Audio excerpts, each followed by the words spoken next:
Hey team, it's Ripper here. Hope you guys are doing great. Got another great video for you with the now favorite, DD, the Ragnar. Yes, even the name sounds scary.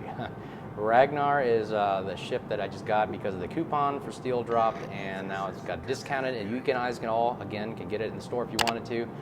Again, before I start, appreciate all those that are helping support the channel. Like, subscribe, comment, bell button below.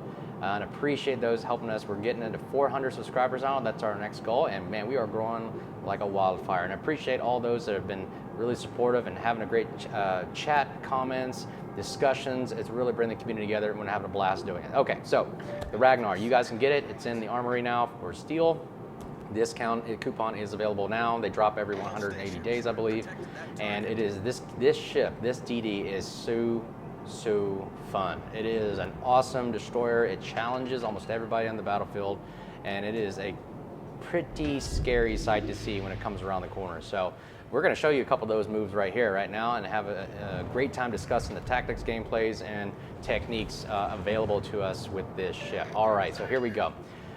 First victim right here is the Smallen, which is also my favorite DD. The Smallen is the little baby brother of the Ragnar, and here we go against it. He comes around the iceberg and goes, oh my gosh, what is going on? Big brother, don't hurt me. And we're taking fire, 2,900 damage on that one salvo right there, 1,200, and he's going, this is a bad idea. We are losing way too much.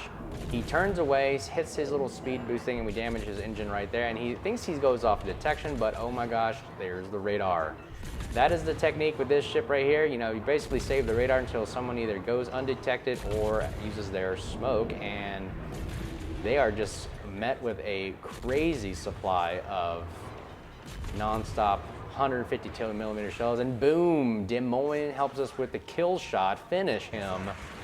Flawless victory, that is, and there it goes. We are now one ship down on their team. Taking a look at the Vampire. This is crucial because later on you're going to notice the damage I take off the Vampire will play dividends later on in the game, because the Vampire does not have a heal.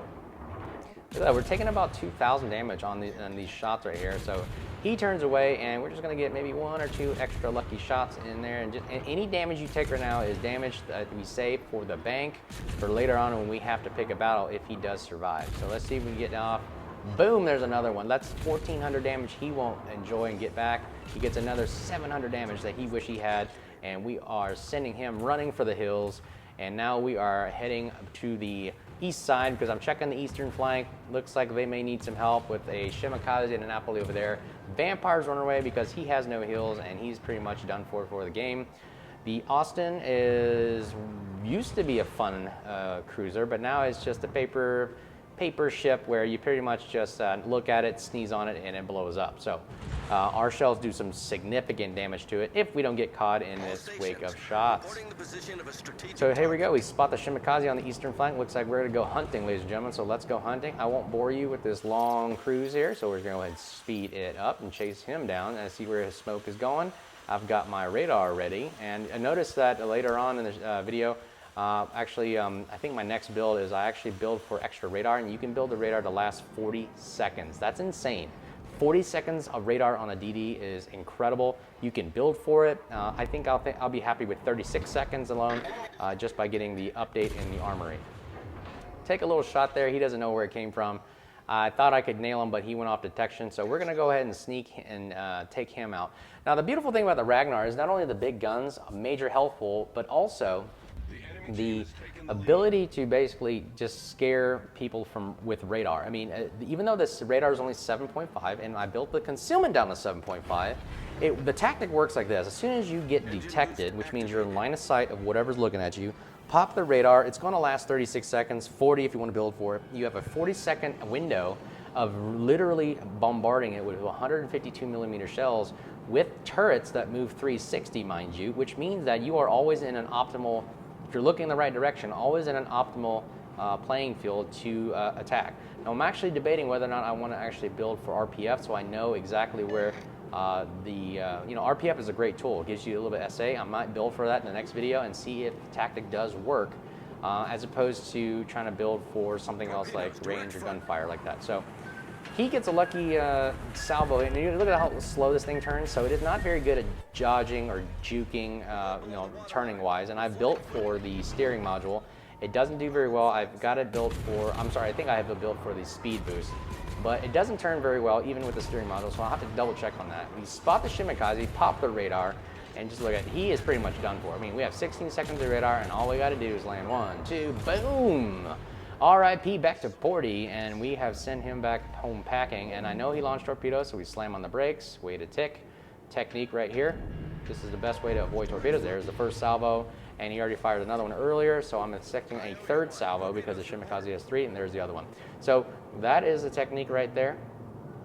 Just be aware that every time you follow a destroyer, just know they're shooting torpedoes as well as battleships with torpedoes, like the new release Schlieffen. So as soon as you see a Schlieffen or a battleship with torpedoes angling at you, you know they're launching something. So you basically change it up, slam on the brakes, turn towards the target, keep firing, and then move again. So even slight little jukes like that will throw off torpedoes and save your butt in the long run. So we have 2-2 here. This game is pretty intense. I mean, our team is going like, wow, we have not literally gained any kind of momentum here. We are still down about 80 points. So we're thinking, we basically have to get kills here. Either we sit back and wait. We got 11 minutes. We could win the game based on points.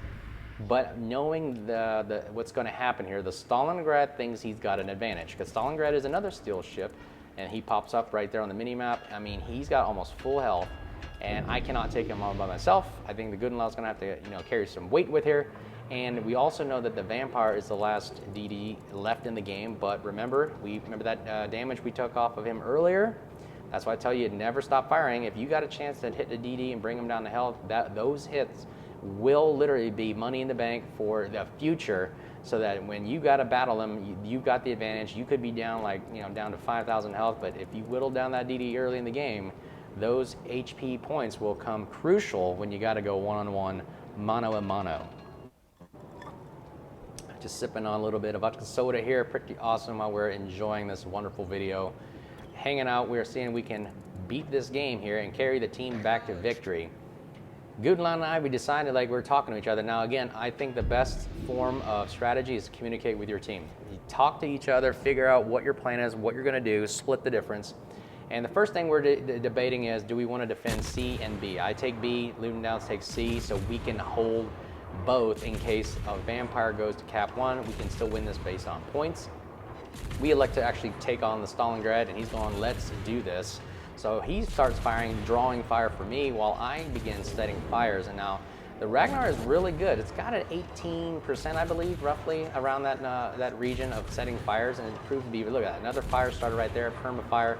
Pretty awesome. Glad that, I mean, these things really start fires really, really well. And superstructure, 2,900 damage right there just by hitting the superstructure area. But notice it also deflects a lot of shields of Stalingrad. So this, even though shells are cool, they don't really penetrate anything above 26 millimeters, I believe. I mean, 25 and below is your sweet spot right now. So we're pretty much aiming at superstructure or bow and stern. Torpedoes pop up on there. So I know those are the Vampires. Obviously, Stalingrad does not have it.